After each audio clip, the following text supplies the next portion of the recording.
Hello अस्सलाम वालेकुम everyone, welcome to new episode of journey with Jannat. जैसा कि हमने आपसे प्रॉमिस किया था कि हम डाइवर्स बैकग्राउंड से अपने गेस्ट को इनवाइट करेंगे, तो आज की एपिसोड में मैं जन्नत अली आपकी होस्ट और आपकी दोस्त एक मुनफरिद गेस्ट के साथ आए हैं। नाज़रीन, आपको पता है कि just society can not exist without law and order, and lawyer जो हैं वो इंटीग्रल पार्ट हैं सोसाइटी के। तो आज के शो में हमने बहुत ही फेमस लॉयर को इनवाइट किया है, जो कि ना के फेमस लॉयर हैं बल्कि ह्यूमन राइट एक्टिविस्ट हैं, हफीज़ुल्लाह खान न्याज़ी के बेटे हैं और प्राइम मिनिस्टर इमरान खान के नेफ्यू भी हैं। और इसके अलावा बहुत सारे चैलेंजिंग सोशल इश्यूज़ पर केस लेते हैं, specially when it comes to transgender and women empowerment. तो आइए वेलकम करते हैं हसन खान न्याज़ी को। तो Hasan ji, welcome to our show, thank you so much. आपने बुलाया, आपका शुक्रिया, बल्कि कि आपने मुझे इस काबिल समझा कि मैं इधर आऊँ। जी बिल्कुल, क्योंकि आप you are one of the trans ally person. अगर पाकिस्तान में बात की जाए तो हमारी कम्युनिटी को स्पेशली आप बहुत फोर फ्रंट पे रखते हैं और उन्हें चांस देते हैं। मैंने ज़रूरी भी है, डिज़र्व करती है। मैं टफ़ टाइम काटा, आपकी कम्युनिटी ने काट रही है खैर, और एक मुश्किल जर्नी रही है आप लोगों की। तो शो का नाम भी है। अगर लोग जर्नी ऑफ जन्नत को के अंदर डेप्थ में जाएंगे तो लोगों को अंदाज़ा होगा कि हम पे फ़र्ज़ है आपका एलाय बनना। ये कितनी खूबसूरत आपने बात की है। तो अगर आप लोग देखेंगे और आप देखेंगे कि कैसे हम बात करते हैं, जो लोग समझते हैं ट्रांसफोबिक है कि मुश्किल है कि ट्रांसजेंडर के साथ बात करना, हमारे लिए काम करते हैं, हमारे साथ काम करना चाहिए, जो कि बहुत ज़्यादा डिफरेंस है। तो हसन जी, जो फर्स्ट सेगमेंट है हमारा, इसका नाम है मेरी कहानी मेरी ज़ुबानी।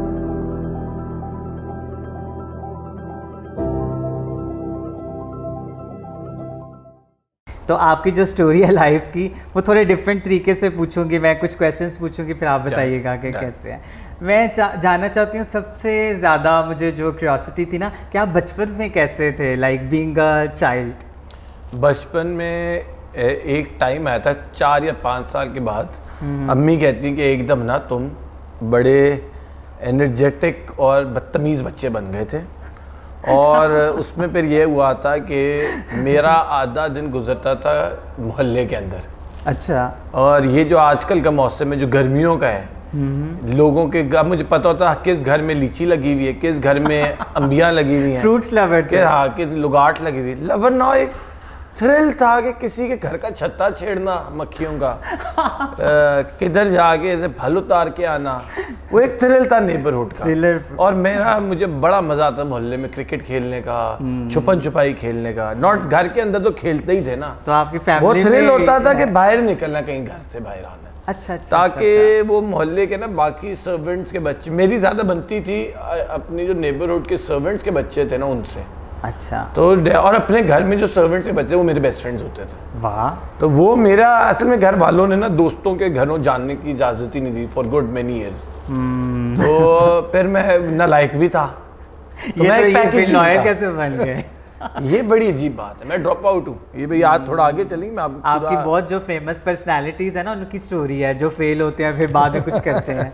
तो अच्छा, तो बीइंग अ स्टूडेंट आपने बताया कि आप नालायक थे, तो नर्ड नहीं थे? मैं पहले सोच रही थी नर्ड टाइप के थे कि नॉटी थे, चिल थे, क्या थे? मतलब बहुत चिल था, चीटर था। एक दिन पहले पढ़ते करके एग्जाम पास करने एक हैबिट बन चुका था। और पकड़े भी गए थे बहुत दफ़ा, कई दफ़ा मैंने एफ मिला सीधा टीचर ने दिया। ओह माय गॉड, देख लेना नई स्टोरी। आज ड्रॉप आउट हुआ, एचएन कॉलेज से निकला, उसके बाद अगले स्कूल के उधर से निकला, फिर मैंने प्राइवेट एग्जाम दिए। मतलब ये है मेरा स्टार्ट। अच्छा। लेकिन जब मैं एचएन कॉलेज से निकला, एचएन से पढ़ाई की वजह से निकला था, लेकिन वो मेरे टीचर और मैं कनेक्ट नहीं कर सके। वो मुझे ठीक नहीं कर पाए, मैं उन्हें समझ नहीं सका। वही गैप आ फिर जब मैं एचएन से निकला और मुझे टीचर मिले ना, उन्होंने मुझे नई जिंदगी दी। वो ट्विस्ट वो 2-3 टीचर हैं, मैं उनसे राब्ते में नहीं हूँ, मुझे पता भी नहीं कहाँ है। एक इंग्लिश की मैडम भी होती थी जिन्होंने मुझे इंग्लिश बोलना सिखाया, वो मुझे मिली कभी नहीं है। लेकिन ये मुझे पता है कि उसकी ज़िंदगी में ना उस मैडम का रोल सबसे ज़्यादा था। तो मैं वैसे सोचता हूँ मैं एचएन से, लेकिन एचएन से निकलने के बाद फिर मैंने मुड़ के नहीं देखा। फिर मैं कभी ज़िंदगी में ना फेल नहीं हुआ। हाँ, वो छोटा मोटा यूनिवर्सिटी कोर्स फेल करना एक चीज़ है, वो जो पूरी क्लास फ्लंक करना, 8 क्लास रिपीट हुई। एक ट्विस्ट आया कहानी में उनके बाद। मैं एचएन से निकला, मुझे धचका पड़ गया ना। अच्छा। मैं सारी ज़िंदगी एक स्कूल में वही लड़कों की शक्लें देखी, वहीं मेरे कजन्स भी वहीं पढ़ते थे, मैं भी वहीं पढ़ता, घर की दीवार जुड़ी हुई थी, मेरी तो ज़िंदगी थी वो। तो मेरे लिए अनफॉर्चुनेटली वो, फॉर्चुनेटली मैं कई दफ़ा कहता हूँ अच्छा हुआ निकल गया, वो निकला ना तो फेलियर हुआ। तो मेरी बहन के बच्चों को भी मैं उस दिन कह रहा था, वो अभी यही है 7th 8th 9th क्लास में, नहीं 5-4 क्लास के हैं बच्चे, अभी छोटे हैं। मैंने कहा मैं उसको प्रेजेंट दूंगा जो फेल होके आएगा। रीज़न ये है कि मैंने ये समझा फेलियर से जो सीखते हो ना, वो पास होने से वो चीज़ ये सबसे इम्पॉर्टेंट बात है। अच्छा, अब ये बताएं, ये लास्ट क्वेश्चन इस सेगमेंट का, कि 3 अगर अकॉम्प्लिशमेंट्स अपनी लाइफ में बताएं तो वो कौन सी अभी तक? मैं इट्सन से निकल के ना, एक याद है मेरी मोमेंट की बड़ी ज़िंदगी। मेरे टीचर जब प्रिंसिपल ने निकाला तो अम्मी को कहा था अंग्रेज़ी बोल भी नहीं सकेगा ना ये पास कर सकेगा। अच्छा। तो मैं इट्सन में ना एक डिबेटिंग कंपटीशन होता था इंग्लिश में। अच्छा। तो वो पाकिस्तान का सबसे ना अट्रैक्टिव होता है, लड़कियां आ रही हैं LGS की, कराची की आ रही हैं, इस्लामाबाद के स्कूल्स आ रहे हैं, GC कॉलेज आ रहा है, पंजाब यूनिवर्सिटी। मैं फिर वो इंग्लिश में डिबेट्स में पार्ट किया और मैं फर्स्ट आया। तो वो जो आप कह रही है ना कि फिर मैंने फाइट बैक किया, मैंने प्रिंसिपल को बताया कि नहीं, तुम जो कह रहे थे वो गलत है, मैं सीख सकता हूँ अंग्रेजी भी। आपने प्रूव किया। तो वो 3 अचीवमेंट्स बताएं एक वर्ड्स में। एक वर्ड में बताऊँ? एक वर्ड में 3 अचीवमेंट्स। इट्सन क्या वो कंपटीशन जीतना, इट्सन से निकलने के बाद फर्स्ट खतीजा सिद्दीकी वाला केस, जबरदस्त। और जो बार का एग्जाम पास किया था, क्योंकि वो मेरी औकात नहीं थी पास करना। ज़बरदस्त। He is very down to earth by the way. तो इसके साथ ही ख़त्म होता है हमारा सेगमेंट मेरी कहानी मेरी ज़ुबानी। Thank you so much for amazing sharings. Welcome. तो हसान जी, आप बड़े कभी कभी मुझे लगता है बहुत सीरियस पर्सनैलिटी के बनते हैं, लेकिन कभी कभी आप हंसते खेलते भी नज़र आते हैं। तो हमारे शो में भी दोनों तरह के सेगमेंट हैं, हम बनते हैं। सेंसिटिव बातें भी करेंगे, चैलेंजिंग भी, और इसके साथ फन टाइम, इसलिए सेगमेंट का नाम है फन टाइम। तो are you ready for the fun time? बिल्कुल। सो लेट्स सी कि आपके फन सेगमेंट कौन सा निकलता है। ये तस्वीर कहानी। ज़बरदस्त। तो तस्वीर कहानी में हम आपको डिफरेंट तस्वीर दिखाएंगे और आपका मेमोरी टेस्ट है। अब देखेंगे कि आप चीज़ें कितनी याद रखते हैं। वैसे आप बादाम खाते हैं शौक से? कभी कभी। जब पता है अब दिमाग को ज़रूरत है। तो ये फर्स्ट पिक्चर है, यहाँ पे देखनी है फिर बतानी है। ये पिछले साल जब नया लॉकडाउन लगा था तो मैं साइकिलिंग करके गया था रावी रिवर तक, घर से, कैंट से। तो ये साइकिलिंग क्योंकि मुझे शौक है, और ये मेरी बड़ी फेवरेट साइकिल है इस तस्वीर में। ज़बरदस्त। इस साइकिल पे मैं गिलगित से खुंजराब पास भी गया हूँ। इसी साइकिल पर? इसी साइकिल पे गया। ज़बरदस्त। चलें अब चलते हैं नेक्स्ट। मुझे तो लग रहा था आप बहुत मुश्किल से बूझेंगे। ये कब की है? ये मेरी शादी की है, और ये है इस्लामाबाद वाला, नहीं ये लाहौर वाला फंक्शन है जो 24 मार्च 2019 का फंक्शन। वाह वाह, आपको तो डेट्स भी नाज़रीन याद है। नहीं अभी तो ये ये अभी इनसे फार्मूला भी पूछेंगे कि अच्छी मेमोरी का फार्मूला क्या है। और ये मैं पिछले साल वो जब वर्ल्ड कप हुआ था ब्रायन लारा को मिला था। तो ब्रायन लारा से मैं तब भी मिला था जब मैं 13 साल का था, मतलब 20 साल पहले भी मिला हूँ ब्रायन लारा से। अच्छा, आपके तो फेवरेट? ये मैं 20 साल ब्रायन लारा किसका फेवरेट है? ज़बरदस्त। और ये तो बड़ी ये केस की बड़ी इंटरेस्टिंग बात है। इस केस को लोगों ने जोड़ दिया था, वो एक अनफॉर्चुनेट इंसिडेंट हुआ था PIC वाला उसमें, लेकिन ये PIC के वाकई की तस्वीर नहीं है।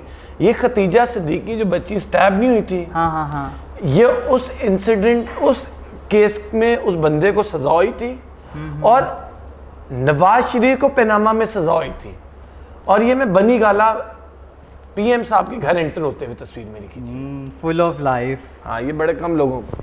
ये तो आपकी यहाँ तो आप पहचाने भी नहीं जा रहे हो। ये मैं नहर के ऊपर मोटर बाइक पे भी बड़े तोड़ते थे, 3 ट्रिपल सवारी ना आपने हेलमेट पहना हुआ है। ये कैसे? ये 2009 की तस्वीर है जब मैं FC कॉलेज में पढ़ता था, और मैं ISF इंसाफ स्टूडेंट फेडरेशन का प्रेसिडेंट होता था। और मैं मैं बाइकों वालों को कह रहा हूँ कि साथ साथ चलो, हम वो अपने साथ जो बच्चे थे, हम प्रोटेस्ट करने प्रेस क्लब के रास्ते में।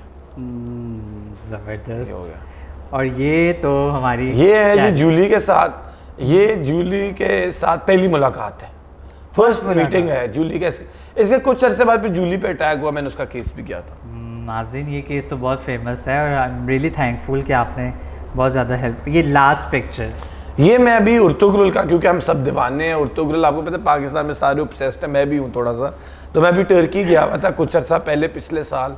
तो मैं उसके, उन्होंने मुझे बुलाया था उर्तुगरुल जहाँ शूट हुआ था उस सेट पे। तो ये वो जहाँ उर्तुगरुल पे स्पेशली हाँ, तो उस जगह पे जहाँ बैठ के फिल्म तो उन्होंने मुझे पकड़ा। जबरदस्त। और लास्ट पिक्चर, ये तो अभी रिसेंट है, ये फ़लस्तीन के लिए एहतजाज मैंने ऑर्गेनाइज किया था अपने लॉ फर्म के प्लेटफॉर्म से, और ये पाकिस्तान का सबसे बड़ा प्रो पैलेस्टाइन प्रोटेस्ट भी यही था, प्रेस क्लब के बाहर और यूएस काउंसलेट के बाहर। वाह नाज़रीन, इससे अच्छा मेमोरी और मेमोरी टेस्ट क्या होगा जिसमें सारे ही आंसर्स इन्होंने ठीक दिए हैं। Thank you so much. और आज जाते हुए आपके साथ जाएगा गिफ्ट हैम्पर स्वीट टूथ की तरफ से।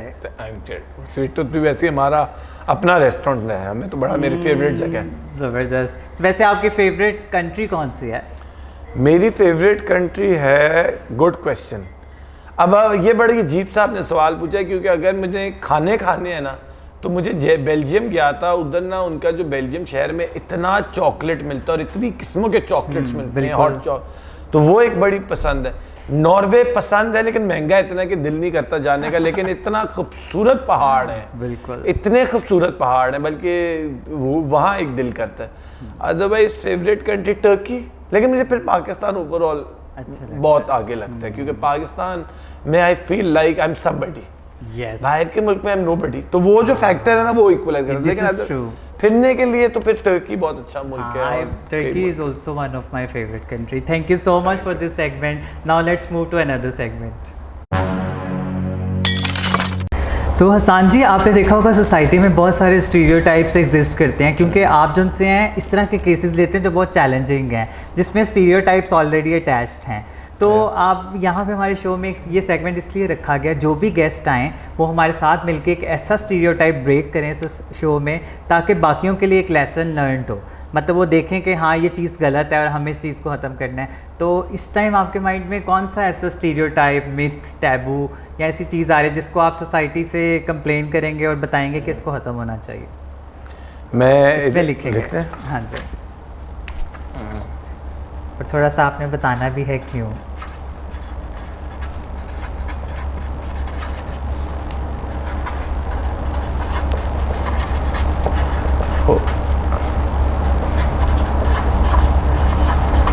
कई आ रहे हैं दिमाग में, लेकिन एक जो सबसे पहला है मैंने जान के वो लिखा है। अच्छा, शुक्रान, राइटिंग मेरी बिल्कुल कैमरा को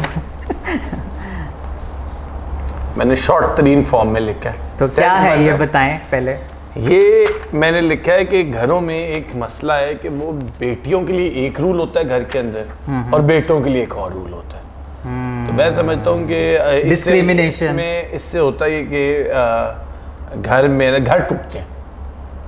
एक तो मियाँ बीवी तोड़ते हैं ना घर, एक कभी माँ बेटा, बाप बेटी, इस तरह भी तो घर टूट सकता है। और बेटी सारी उम्र के लिए श्रिंक कर जाती है एज अ पर्सनैलिटी, मियाँ की भी फिर गुलाम बनती बाद में जाके। तो ये गुलामी से आप निजात दिलाना चाहते हैं, या आप सोसाइटी को दिखाएं और ब्रेक कर दें ऐसे। तो नाजरीन, ये चीज़ ख़त्म करनी चाहिए। ये असल में मेरे माँ बाप ने मुझे दिखाया कि रूल एक होगा घर में, इसलिए मुझे समझ आई। और आपके पापा का इतना नाम है माशाल्लाह, तो बच्चे ने भी वही मैसेज दिया। देखिए नाजरीन, यहाँ से पता चलता है कि ये इस तरह के इक्वालिटी बहुत इंपॉर्टेंट है। इक्वालिटी, इक्विटी और डिस्क्रिमिनेशन को एंड करना है। तो thank you so much for breaking this stereotype. और इसके साथ हम मूव करते हैं नेक्स्ट सेगमेंट। ज़रूर। उसका नाम है transgender icon of the week. हम बेस्ट जो ट्रांस आइकॉन हैं जिन्होंने काम किया उसको दिखाते हैं। ठीक है, तो आइए चलते हैं।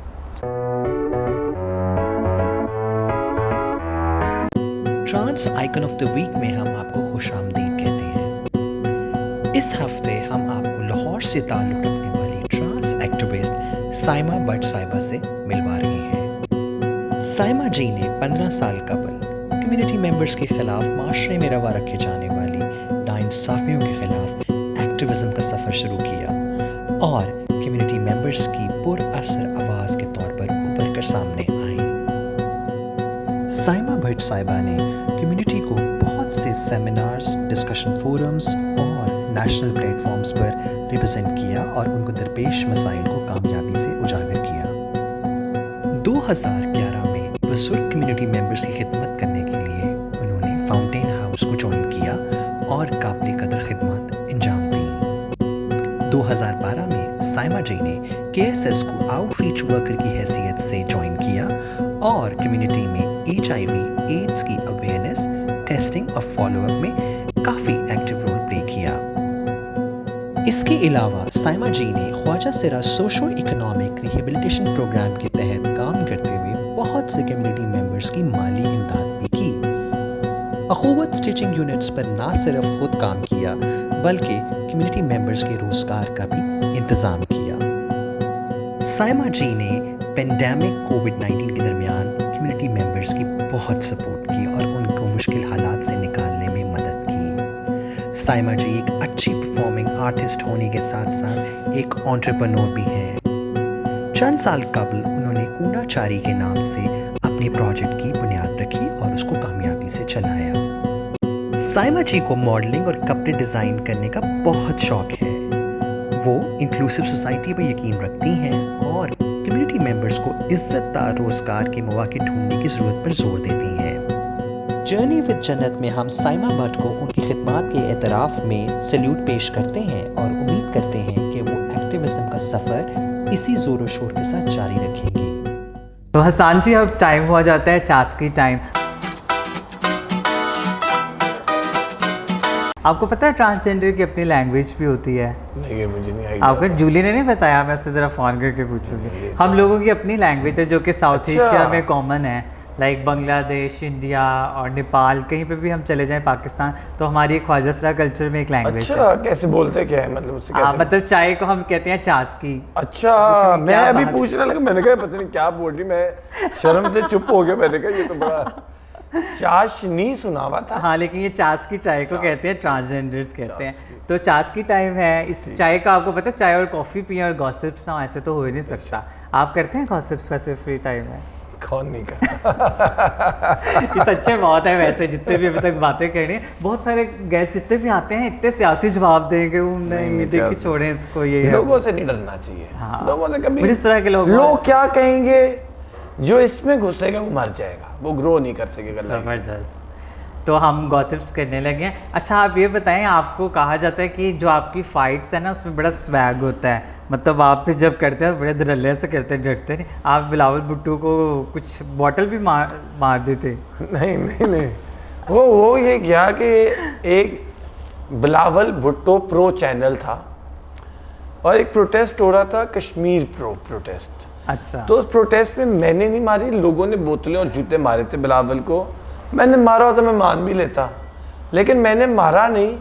वो पूरा प्रोटेस्ट में ना, बाकी लोग तो अननोन थे, किसी को पता नहीं था कौन है। मेरा क्योंकि पीएम के साथ लिंक था, तो इन्होंने पकड़ के ना पिक कर लिया आपको। हाँ, वो मुझे जानते भी थे, जो चैनल वाले वो जानते थे, तो उन्होंने खारबाजी में मेरा खबर चला दी। अल्लाह माफ़ करे, उसको कुछ भी नहीं मारा। अगर मारा होता ऊन करके मारते। हाँ, बिलावल उस प्रोटेस्ट पे अनइनवाइटेड आया था और हाईजैक करने आ रहा था, क्योंकि ऑर्गेनाइजर्स में से आधे ऑर्गेनाइजर्स पीपल्स पार्टी के थे। लेकिन तब आप स्टूडेंट थे? हाँ, it was a non political Kashmir protest था। इनफैक्ट बिलावल के मानने से वो कॉज बड़ा डैमेज हुआ था, मुझे आज भी है। वो हिस्ट्री का इंग्लैंड में सबसे बड़ा कश्मीर प्रोटेस्ट था, ट्रफालगर स्क्वायर पे। मैंने नारे लगवाए थे, गो बिलावल गो के, लेकिन नहीं चीज़ कोई नहीं मारी। अल्लाह माफ़ करे, ज़रूरत की मतलब वो ठीक है। मैं जब उसे नारा लगाने से ज़्यादा इम्पैक्ट पड़ रहा, तो बंदा क्यों मारा था? बोतल नहीं था, वो किसी ने इसको कैन मारा था, बोतल किसी ने मारी थी। चलिए, इसका मतलब है इनको फंसाया गया बहुत सारे। अच्छा, लेकिन बहुत सारे लोग कहते हैं टेंशन सीकर हैं, ऐसा काम करते हैं तो फिर हाईलाइट हो जाते हैं। कहते हैं। आप हैं क्या? अगर वो टेंशन सीकर बोलना चाहे वो बोल लें, लेकिन जब आपने ये फ्यूडल्स के अगेंस्ट खड़ा होना होता है और आपने पुलिस इदारे को हेड ऑन लेते हो, आप जब आप ये बड़े बड़े प्रॉपर्टी टाइकून मलिक रियाज जैसे लोगों को हेड ऑन लेते हो, आप मुझे बताएं मैंने बचना कैसे?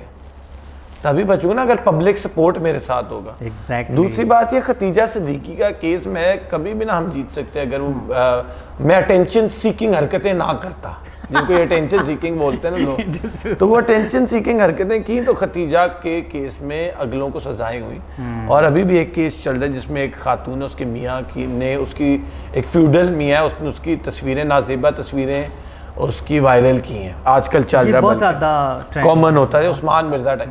तो अगर वो बंदा, आप कातिल टाइप लोग होते हैं, आप टेंशन सीकिंग मुझे इसको बोलना हरकतें ना करें तो हमारी लाश आ रही होगी घर। ये बड़ा अच्छा जवाब वैसे लोगों के लिए तो जो मैं क्या मीडिया में है। हाँ, ये आज आप हमारे शो से बहुत एक पॉजिटिव मैसेज भी जाने वाला है, और हसान जी की एक अलग ही पर्सनालिटी एक और बात बताऊं, लोगों को कभी किसी पे फतवा नहीं देना चाहिए, ये तो हो ही नहीं खास तौर पे सकता। उस चीज पे जिस पे मेरे दिल की बात है। मुझे पता है वो मैं टेंशन सीकिंग कर रहा हूँ, मैं आपके आगे शो मार रहा हूँ, मैं इनके आगे शो मार रहा हूँ, या मैं क्लाइंट के आगे शो मार रहा हूँ, या मैं नहीं शो मार रहा। ये वो चीज़ है कि अगर आप किसी के छोड़ दो, लोगों को जीने दो और जी और रिलैक्स यार, क्यों टेंशन लेते हो? मैं टेंशन सीकर हूँ, तुम्हें मेरा कॉज अच्छा लग रहा है सपोर्ट करो, नहीं लग रहा ना करो। अच्छा, दोनों में से आपको कौन सा केस ज़्यादा चैलेंजिंग और इंटरेस्टिंग लगा, उस्मा जो सी थी एक्ट्रेस, या जूली का? जूली का इजी था, जूली का भी मुश्किल था अपने अंदाज में, लेकिन जूली क्योंकि बिल्कुल ही वो थी ना, जूली के मुकाबले में मलिक रियाज नहीं था ना, वहाँ मलिक रियाज था, इसलिए चैलेंजिंग। देख लें नाज़रीन, जूली के मुकाबले वाले लोगों ने इंटरेस्टिंग बात बताऊँ, मलिक रियाज केस के बाद मैंने कई रिश्तेदारियाँ खोई, क्योंकि उन्होंने कहा ये केस वापस ले लो वरना हमसे ताल्लुक़ ख़त्म करो। तो हमने फिर अपॉर्चुनिटी कॉस्ट, मैंने कहा कर लो ख़त्म। मैंने कहा ये तो नहीं हो सकता मैं उनको छोड़ दूँ। मैंने कई बड़े करीबी ब्लड रिलेटिव्स उन्होंने मुझे छोड़ दिया कि या केस छोड़ दिया, हमें छोड़ दो। मैंने कहा तुम दबंग, आप बड़े दबंग हैं, आप कहते हैं जो होता है हो जाए, जो आपको सही लगे, जो आपके कॉन्शियस कहे, लोग क्या कहेंगे नहीं मैटर करना चाहिए। अगर मैं भी यही सोचती ना लोग क्या कहेंगे, तो शायद आज आपके सामने भी ना बैठी होती। ये बहुत खूबसूरत बात की आपने। ये मैं हकीकत बता, आधी तरक्की ग्रोथ आपकी रोकती पता है कौन है? लोग क्या कहेंगे। वो माँ बाप भी जो रोकते हैं, वो क्यों रोकते हैं? लोग क्या कहेंगे। वो हमारे पेरेंट्स को भी ये प्रॉब्लम है कि वो हमारी आइडेंटिटी को नहीं एक्सेप्ट करते। वो आंटी क्या कहेंगे, नेबर्स क्या कहेंगे, रिश्तेदार क्या कहेंगे, उनका कसूर सोसाइटी का। यार माँ बाप को भी तकड़ा होना चाहिए, बट सोसाइटी का भी कसूर है। हाँ, सोसाइटी का ज्यादा है, माँ बाप को भी तगड़ा होना चाहिए। शुक्र है आपने ये बात कही, थैंक यू सो मच। तो अम्मी अब्बू ये भी सुन लीजिए एक नई। अच्छा, मुझे बताएं, कड़क खेल आप उसके फाउंडर हैं? अल्हम्दुलिल्लाह, मैं और मेरे दोस्त का एक आप लोगों को बड़ी एक जानदार स्पेस दिया, बैठ के एक बात कर सकते हैं, एक नेटवर्किंग भी होती है, म्यूजिक भी होता है। म्यूजिक को आए, लूडो खेलें, म्यूजिक खेलें। तो खुद तो आप चाय नहीं पी रहे, लोगों को आपने चाय पे लगा दिया क्या? मैं खैर कॉफ़ी भी नहीं पीता था मैंने, लेकिन मजबूरी बन गई कॉफ़ी पीना। लेकिन चाय, मुझे चाय फोबिया है, और मेरा रेस्टोरेंट, मुझे चाय से ना घिन आती है कई दफा, इसलिए एक बचपन का एक वहम है। बचपन का, when I was 2-3 years old, in fact घर में चाय कोई पिए ना मेरे से, मैं उठ के 2 सोफे दूर बैठ जाता हूँ। भाई शुक्र है मैं नहीं पीती फिर ये। नहीं वो अब तो खैर, अब तो प्रैक्टिकल वर्ल्ड में है तो बर्दाश्त करना पड़ता है। आपका अब तो रेस्टोरेंट है, जो भी पिएगा आपको बैठना पड़ेगा। एक दिन मुझे रेस्टोरेंट में ना वो वीडियो थी, मार्केटिंग वीडियो, उसमें मुझे बैठ के ना उन्होंने कहा चाय बनाओ बैठ के, तो वो मैंने कहा इसके अंदर कोई पानी डाल दो, मेरे से नहीं, फिर बनाई, अब टी बैग डाल फिर मैंने ग्लव्स पहन के ना बनाई। एक वहम है, एक छोटा एक स्टूपिड सा वहम है, मैं कोई ये नहीं कह रहा कोई अजीब सी चीज़ है, लेकिन वो कोई कस्टमर पूछ ले कि चाय, वो कह देना कि चाय का जायका ख़राब है, मुझे आई कंप्लेंट करे। अब मुझे समझ नहीं आती उसे क्या पूछूंगे, क्या मसला है इसमें, क्योंकि मैंने ज़िंदगी में कुछ चखी भी नहीं है। सही। सबसे अच्छा पॉलिटिशियन कौन लगता है और सबसे बुरा पॉलिटिशियन कौन लगता है? सबसे अच्छा आई के लगता है बाय फार। आई के एक दरवेश है, आई के बहुत ही ग्रेट फिनोमेन है, क्योंकि ऐसा बंदा है जिसका जो पॉलिटिक्स कर रहा है और उसका कोई इंटरेस्ट नहीं है इन इट, कोई गेन नहीं, नेट गेन कोई नहीं, आउटकम नहीं है। जब वो सीट छोड़ेगा तो वो अगर फाइनेंशियली बात करें नेगेटिव में हुआ होगा, पॉजिटिव में नहीं हो सकता। तो आपकी क्या उनकी लाइफ से क्या आपकी लाइफ में लगता है चीज़ें हैं common? One of the reason है जो अल्लाह करे ये बात हकीकत भी हो, लेकिन मुझे लगता है जो मैं फाइनेंशियली अपने आप को साफ रखता हूँ ना, उसका हाँ इस्लाम होता है रीज़न। इस्लाम इंस्पिरेशन आई कैसे आती है, इंस्पिरेशन जो लोगों के लिए धड़ल्ले से खड़ा होना है, ये और किसने सिखाया है? ये खैर फैमिली में ओवरऑल भी ये चीज़ है, खालाएँ भी मेरी ऐसी है, मेरे चचा भी सारे ऐसे हैं, सारे दबंग हैं इस मामले में। Financially they are always very on the right side. बहुत सपोर्टिव हैं आपकी जो हालाएं वगैरह, मैं उनसे मिली भी हुई माशाल्लाह, दे आर वेरी सपोर्टिव। नहीं इसमें कोई शक नहीं। और आपने कहा वर्स्ट कौन है, मुझे ना ऑनेस्टली वर्स्ट की एक लिस्ट है जिसमें से ये टॉप पे कौन है? ये तलाल चौधरी टाइप लोग, फिर दोस्त आशिक, फयाजुल हसन चौहान, जो बड़े इंसल्टिंग और बदतमीज नहीं हो जाते आके, मुझे ये लगते हैं। आईके से ऊपर कोई भी नहीं है, आईके का बराबर भी कोई नहीं मुझे लगता। बड़ा। और सबसे पहले क्रश कब हुआ था आपको, लव साइड आपकी देखते आप? छेड़ते भी थे लड़कियों को आप, सुने लंदन में? नहीं, थोड़ा थोड़ा छेड़ते थे। I think 10th 11th class के क्रश। पहले पता नहीं था वो क्रश है 9th में। बाद में पता चला वो ये तो क्रश था। 10-11 में शायद हुआ क्रश। अच्छा, सबसे लेकिन क्रश ही था वो, नाम बस मेरे अंदर ही क्रश रह गया, क्रश हो गया। अच्छा, आप सोच नहीं और छेड़ता नहीं था, अल्लाह माफ करे, जरूरत नहीं पड़ती थी। I am just kidding. मैं देखना चाह रही थी कि बाकी छेड़ते थे कि नहीं। अच्छा, मुझे ये बताएं कि अगर आप अज्यूम कर लें अभी आपकी शादी नहीं हुई और आपने फिल्म इंडस्ट्री से किसी एक्ट्रेस को प्रपोज करना है पाकिस्तानी, तो किसको करेंगे? मैं पता नहीं, मुझे बड़े आपको कहना, अगर कोई आपने एग्जांपल गाल दी, मैं उल्टा ना मेरा बायस है, मुझे आप अगर कहें ना कोई फलाना ह्यूमन राइट्स एक्टिविस्ट लड़की है या समझ रहे हैं, कोई इस तरह की कोई दबंग लॉयर है या कोई इस तरह। नहीं, मैं प्रपोज करने का कह रहा हूं, शादी नहीं हुई, सिचुएशन भी तो देखे ना।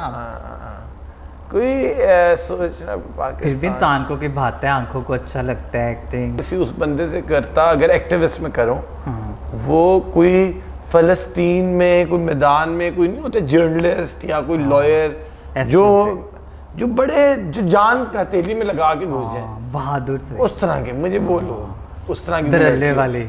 फिर अगर वो, लेकिन कभी सोशल मीडिया भी देखी, उनको भी थोड़ा टाइम दिया करें, हमारे जो फिल्म इंडस्ट्री टीवी आती है, आपके तो बहुत कड़क खेल में आती हैं। नहीं अल्लाह, मुझे बड़े पसंद हैं उस तरह स्टार्स वगैरह। मैंने वो मोमिन साकिब की वजह से मैंने रक्स से बिस्मिल एक ड्रामा है, वो भी अभी रिसेंटली देखा है, लेकिन मैं उस तरह फॉलो नहीं करता। मुझे अगर आप पूछे ना, मतलब हमें रीमा का पता है, मायरा खान, मैं ये बड़े, लेकिन मैंने ऑनेस्टली मूवीज इनकी नहीं देखी है, बी वेरी ऑनेस्ट। लेकिन बट यू नो दैट, लेकिन मैं तो अपना 1.5 घंटा उसी पे जाया करता हूँ जो मुझे पता होगा डिजर्व करता है। ऐसे नहीं मैं दे आल्सो डिजर्व, मैं पहले मैं रेटिंग देखता हूँ मूवी की, जो भी दुनिया में कोई, वो रॉटन टमेटोज वेबसाइट है, उस पे जाता हूँ, रेटिंग देखता हूँ, मैं देखता हूँ यार इसको 80% प्लस मिल गए, ये देख लो। Okay, don't waste your time, है ना? हाँ, वो वाला मैसेज है। लेकिन ये बोल वार मूवी इस तरह देखी नहीं है, अच्छी मूवीज है सारी देखी। तो नाज़िर, मुझे तो बहुत मजा आया, specially this is one of the best task की टाइम एवर, क्योंकि बड़े दरल्ले से जवाब आए हैं, डायरेक्ट, जैसे कहते हैं ना सिक्सर्स, तो वो वाली कोई है ही नहीं, खुली किताब है। लोग खुल के गालियां देते हैं, हम खुल के खाते हैं। लोग प्यार करते हैं, हम प्यार ले लेते हैं। बहुत खूबसूरत बात। आपका ये शो अच्छा है और इस तरह के शोज होने चाहिए, मज़ा आता है, पॉजिटिविटी और नेगेटिविटी ख़त्म हो जानी चाहिए। इतना रिलैक्स माशरा हो ना, टीवी देखो, वो नेगेटिव खबर दो तो वायरल हो जाती है, पॉजिटिव खबर दो तो पूछता ही नहीं है। और हमने रोने धोने से आगे निकलना है, हमने पॉजिटिव चीजें दिखानी है, हमने दिखाने, हम सब इकट्ठे हैं, सारे खुदा बने हुए हैं, लोगों पे फतवे दे रहे हैं, रिलैक्स करो, वो जो मर्जी है करने दो उसको, तुम्हारा नुकसान ना। हाँ, एक बात मैं पूछना भूल गई, सॉरी नाज़िर, अभी एंड नहीं हुआ। आप ये बताएं कि आपने कहा कि फेल होते हैं तो फिर सीखते हैं, तो इसलिए आपने कहा था स्टूडेंट्स के एग्जाम्स नहीं लेने चाहिए ताकि वो फेल हो जाए सीखें? नहीं, स्टूडेंट्स के एग्ज़ाम मैंने इसलिए कहा था, प्रिंसिपली पूरी दुनिया में एक चीज़ हो रही थी, पाकिस्तान के बच्चों पे वही रूल अप्लाई होता। और दूसरी बात ये कि मैंने यूनिवर्सिटी में पढ़ाता हूँ, मैं टीचर भी बाय द वे, तो मैं 5 साल से पढ़ा भी रहा हूँ। मुझे कहा गया था यूनिवर्सिटी की तरफ से कि जहाँ एग्ज़ाम ऑनलाइन है वहाँ, सॉरी, पढ़ाई ऑनलाइन है, एग्ज़ाम भी ऑनलाइन होगा। तो जब यूनिवर्सिटी का बच्चा, जिस तरह आप डिग्री लेके प्रैक्टिकल वर्ल्ड में आना, अगर आप उसको शॉर्टकट दे रहे हो, तो ए लेवल और इंटर के बच्चे ने तो भी आगे 4 साल और एग्जाम्स देने हैं, तो उसने तो भी एग्जाम्स देने हैं, जिसकी जिंदगी का एग्जिट हो रहा है, आप उसका एग्जाम तो स्किप करा दिया। तो मैं उस लिहाज से कह रहा था, लेकिन फेलियर जरूरी है लाइफ में, तो ये भी एक शॉर्टकट था एग्जाम का। तो मैं तो बल्कि हर किसी को कहता हूँ, एक ऐसा छक्का मारने की कोशिश करो जिसमें पता हो कि मैं उड़ जाऊँ। देखो, ब्रेन यूज करनी है, ये नहीं करनी नहीं है, बट ऐसा छक्का मारो जो बीट हो, तो स्टंप भी हो जाओ, बोल्ड भी हो सकते हो, कैच आउट भी हो, और ताकि तुम्हारा झाका खुल जाए कि मैंने बैट इस तरह घुमाया तो यूं ही होगा, ताकि नेक्स्ट टाइम बैट भी सीधा हिले, शॉट भी सही जगह जाए, छक्का भी पूरा लगे। क्रिकेटर्स देखे ना, बैकग्राउंड पता चल रहा है, होना भी चाहिए, खेलते भी हम थोड़ा। सारी एग्जांपल क्रिकेट से आ रही है। नहीं, मैं फुटबॉल क्रिकेट वीकेंड पे इतनी अच्छी नहीं खेलता, लेकिन खेलता हूँ फॉर एक्सरसाइज एंड फन। तो लॉयर्स ना होते तो क्या होते अगर लॉयर ना होते? ट्रैवलर होते हैं, दुनिया फिरता। अभी फिरूंगा, लेकिन सेकंड पैशन मेरा काफ़ी ज़्यादा।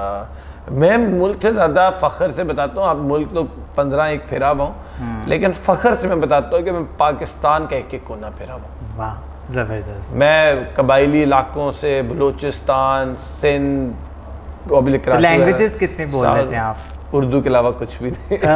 तो ये भी तो सीखे ना थोड़ा सा, ताकि मैं अपनी सराइकी में मार खा गया हूँ, आप क्या बात करी। मुझे तो मेरे कजन थोड़ा सा ना कहते हैं कि शहरी बच्चा आ गया।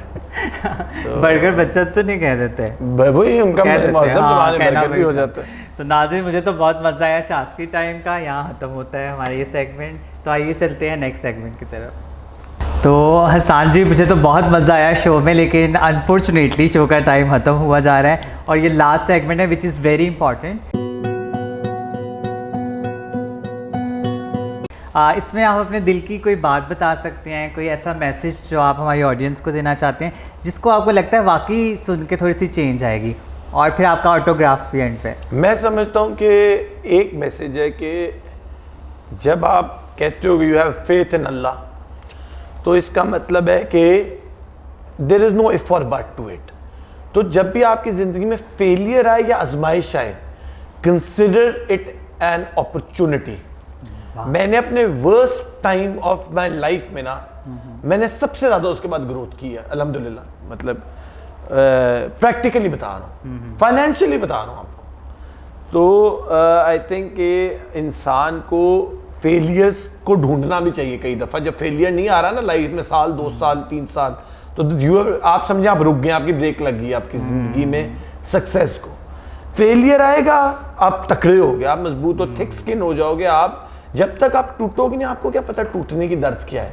और जब आपको दर्द का नहीं पता, तो आप दर्द से डरोगे, और जब आप दर्द से डरोगे तो आप कोई काम नहीं करोगे जिससे दर्द आ सकती है, चाहे शायद ना भी आए।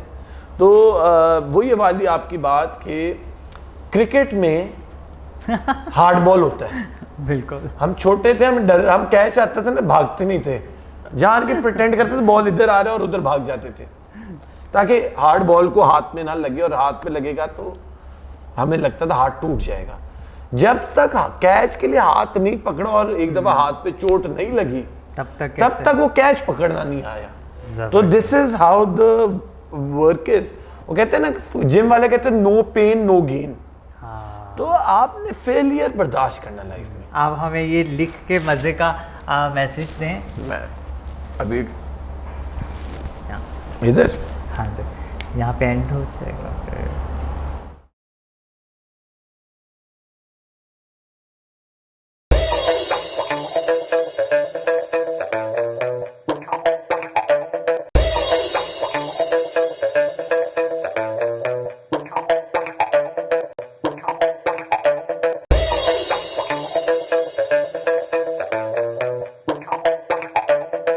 तो आपने क्या लिखा है पैगाम? मैंने लिखा है कंसिडर फेलियर या आजमाइश एज एन अपॉर्चुनिटी। बहुत स्ट्रॉन्ग मैसेज है। और आई थिंक ये आपका मैसेज बहुत ज़्यादा हमारी जो यंग जनरेशन है और जो सीनियर्स भी आई थिंक उनकी ज़िंदगी में बहुत इंपॉर्टेंट रोल प्ले करने जा रहे हैं। इवन कि ट्रांस कम्युनिटी वो समझते हैं being a trans is a sin या स्टिग्मा खुद को समझते हैं। तो आई थिंक ये मैसेज हर तरह की वल्नरेबल कम्युनिटी और जो लोग डिसअपॉइंटेड हैं उन पर आई थिंक अप्लाई होता है।